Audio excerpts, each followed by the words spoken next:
როდესაც მე პირადად ეს წიგნი შევუკვეთე, საქართველოში არ ვიყავი და დედაჩემს მიუვიდა სახლში. მან დამირეკა და მითხრა, რომ რამდენ რამეს ავირიდებდი თავიდან ეს წიგნი რომ მქონოდა და ეს ინფორმაცია რომ მქონოდა.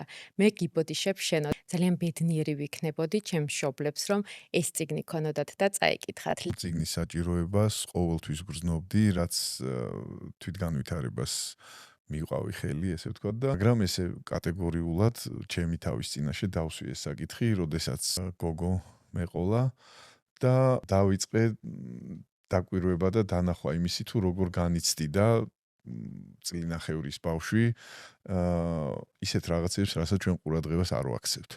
დამიწყო, ესე ვთქვათ, დატრიგერება და მახსენდებოდა ჩემი ბავშვობა და ის ტრამვები, რომლებიც ძალიან დიდ გავლენას ახდენდა ჩემ ცხოვრებაზე და გაჩნდა ეს იდეა. დავიწყე ძებნა, ესეთი უნივერსალური, რომ მე ნებისმიერ სიტუაციაში, როდესაც დამჭირდება ინფორმაცია, ავიღო წიგნი ხელში და გადავშალო შესაბამის თავზე და ვნახო, როგორ უნდა მოვიქცე ამ კონკრეტულ სიტუაციაში, ესეთი წიგნი აღმოვაჩინე, რომ არ იყო და დავიწყე წერა.